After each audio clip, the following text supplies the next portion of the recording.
A.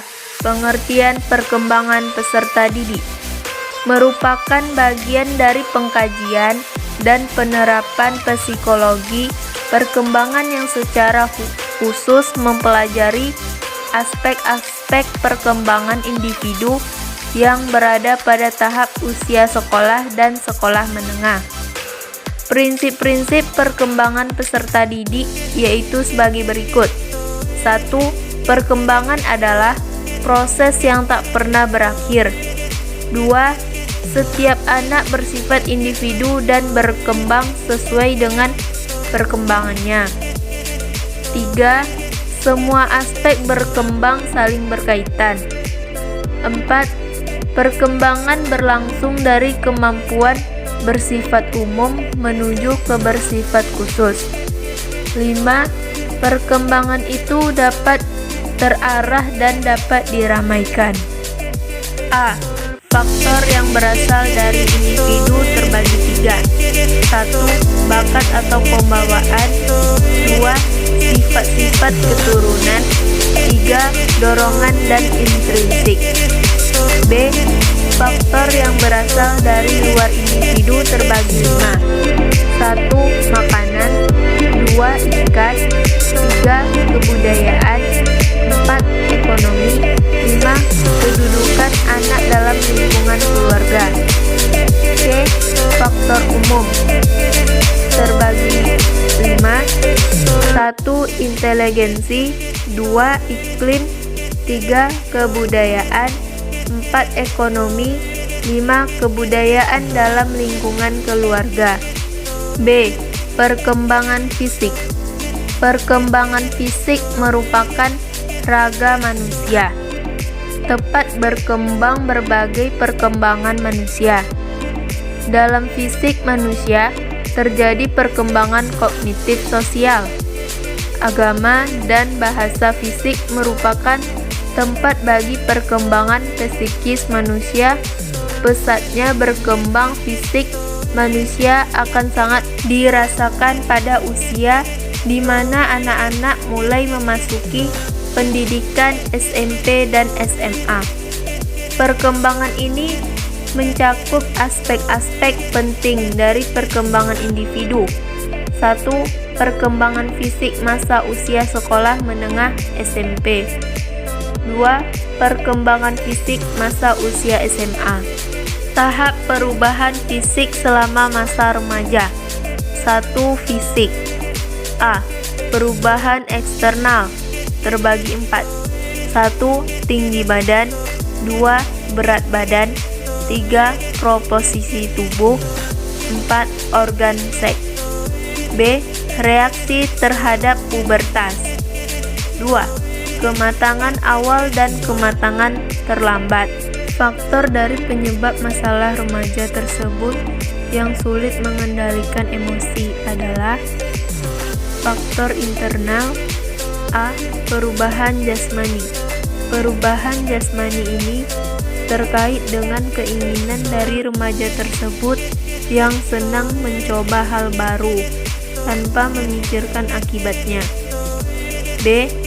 Kematangan dan kecerdasan emosi yang kurang. Hal ini berkaitan dengan emosi yang kurang pada remaja tersebut karena ia belum memahami betul bagaimana pengendalian emosi yang benar. Faktor eksternal. A. Pola asuh orang tua. Kurangnya pengawasan dari orang tua. B. Pergaulan dengan teman di lingkungan masyarakat. Remaja tersebut terbiasa berkumpul dengan teman-teman di lingkungan yang sering berbicara kasar. C. Perkembangan kognitif. Teori perkembangan kognitif adalah aktivitas yang berhubungan dengan perspektif pikiran, ingatan, dan pengelolaan informasi yang memungkinkan seseorang memperoleh pengetahuan bagaimana beradaptasi dengan menginterpretasikan objek kajian-kajian di sekitarnya. Tahap-tahap perkembangan menurut Piaget. 1. Tahap sensori motorik 0-2 tahun. 2. Tahap praoperasional 2-7 tahun. 3. Tahap operasional konkret 7-11 tahun. 4. Perkembangan kognitif operasional formal SMP sampai SMA 11 tahun per dewasa. A. Tahap Piaget. B. Sistem kombinasi. 1. Mereka berasumsi bahwa satu cara untuk menemukan semua kemungkinan kombinasi. 2. Mereka membuat prosedur untuk menyiapkan hasil. 3. Mereka mengenal bahwa mungkin ada beberapa cara. 4. Mengerti pengaruh hasil perbanding. D. Karakter kognitif.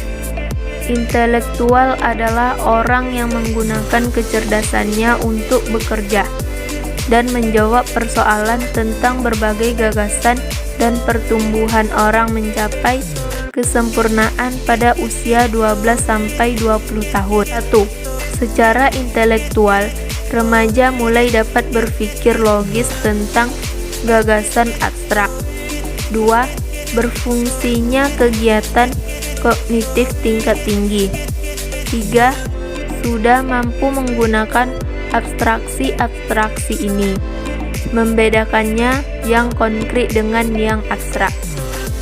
4. Munculnya kemampuan nalar secara ilmiah, belajar menguji hipotesis.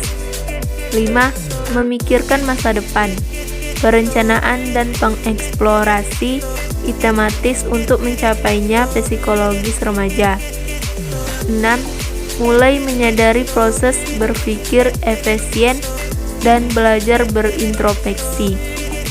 7. Wacana berpikirnya semakin luas, bisa meliputi agama, keadilan, moralitas, dan identitas jati. Tingkat perkembangan intelektual atau kognitif. A. Kedewasaan. B. Pengalaman logika matematika. C. Penalaran moral. D. Transmisi sosial. E. Pengaturan sendiri. A. Implikasi tahap perkembangan fisik dan kognitif dalam proses pembelajaran. 1. Implikasi perkembangan fisik. Secara fisik, anak pada usia sekolah dasar atau SD memiliki karakteristik tersendiri, berbeda dengan kondisi fisik sebelum dan sesudahnya. Tahapan karakteristik perkembangan anak yaitu A. Programnya disusun secara fleksibel dan tidak kaku serta memperhatikan perbedaan individu anak. B. Tidak dilakukan secara menonton, tetapi dilakukan secara tetap, disajikan secara variatif, memenuhi banyak aktivitas. C. Melibatkan penggunaan berbagai media dan sumber belajar atau sarana dan prasarana. 2. Implikasi kognitif. Proses perkembangan intelektual, kemampuan berpikir, kemahiran berbahasa dan cara individu memperoleh pengetahuan dari lingkungan, seperti mengamati dan mengklarifikasi sosial. Matematika merupakan peran intelektual atau kognitif dalam perkembangan anak. Pembelajaran. Meskipun teori ini bukanlah teori pengajar Piaget. A. Pembelajaran tidak harus berpusat pada guru, tetapi berpusat pada peserta didik. B. Materi yang harus dipelajari harus menantang dan menarik minat belajar peserta didik. C. Pendidik dan peserta didik harus sama-sama terlihat dalam proses pembelajaran. D. Metode dan bahan pembelajaran harus menjadi perhatian utama. E. Guru harus memperhatikan tahapan perkembangan kognitif peserta didik. F. Pembelajaran hendaknya dibantu dengan benda-benda konkret.